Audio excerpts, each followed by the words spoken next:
Assalamualaikum warahmatullahi wabarakatuh. Welcome back to my channel.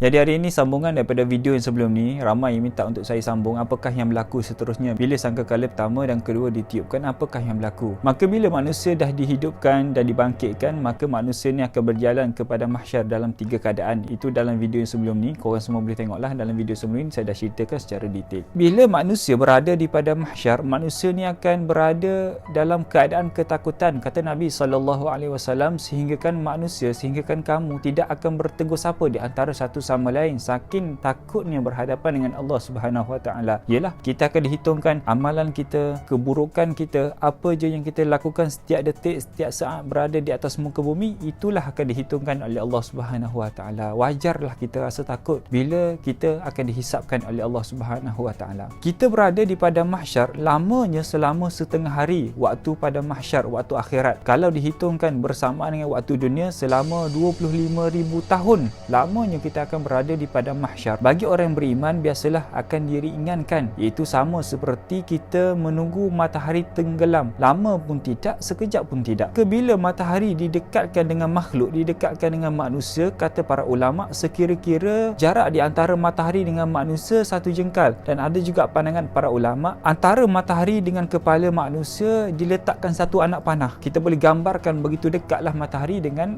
diri kita sendiri di akhirat nanti. Maka manusia ni akan dipenuhi dengan peluh, akan dibanjiri dengan peluh. Ada di kalangan mereka ni peluh sampai kuku lali, ada dalam kalangan kita ni sampai lutut, mungkin ada sampai dada dan sebagainya, wahakaza. Tetapi untuk orang yang beriman ada khususnya, ada istimewanya, kerana orang beriman peluhnya hanya basahi bahagian dahi sahaja. Maka kata sahabat Nabi SAW, iaitu Sayyidina Sulaim ibn Amir, bila Sayyidina Sulaim ibn Amir mendengar Nabi bercerita suasana pada mahsyar, iaitu matahari didekatkan dengan makhluk sehingga 1 mil, maka sambung Nabi lagi, maka manusia ni akan berpeluh mengikut amalannya, ada sampai kuku lali, ada sampai lutut, pinggan dan sebagainya, au kama qala. Jadi bila manusia ni berada dalam keadaan kepanasan, tak tahan dengan panasnya, periknya matahari, panasnya matahari, maka dalam kalangan manusia ni ada yang berdoa kepada Allah Subhanahu Wa Taala. Apa kata manusia ni? Wahai Allah, kasihanilah kami, campakkanlah kami ke dalam neraka. Saking panas yang berada di padang mahsyar, mereka minta bagilah kita orang masuk ke neraka terus.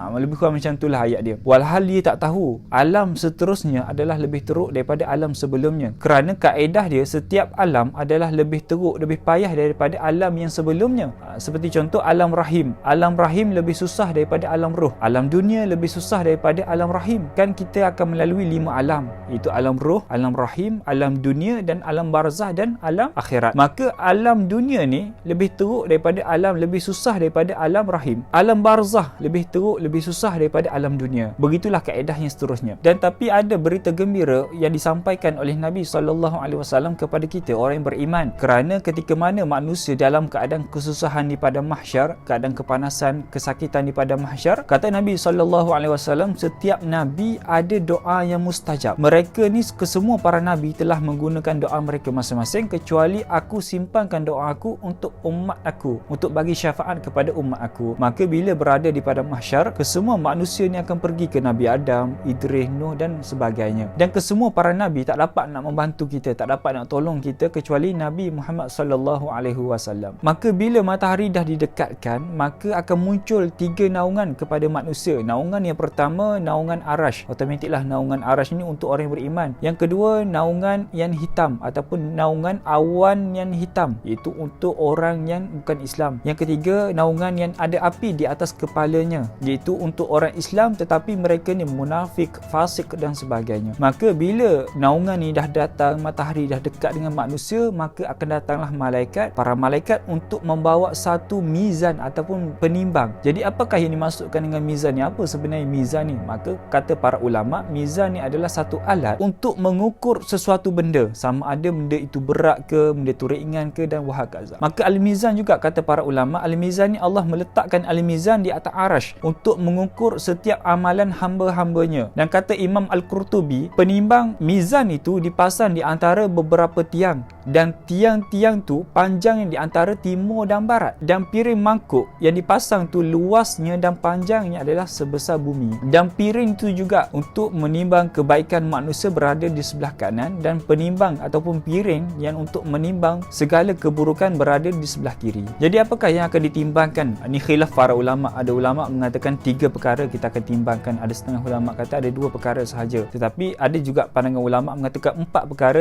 yang akan ditimbangkan oleh Allah Subhanahu Wa Taala. Yang pertama adalah segala kebaikan yang pernah kita lakukan, dan yang kedua segala keburukan kita, dan yang ketiga segala catatan-catatan kita, dan yang keempat orang tu sendiri ataupun diri kita sendiri akan ditimbangkan oleh Allah Subhanahu Wa Taala dengan al-mizan, dengan penimbang.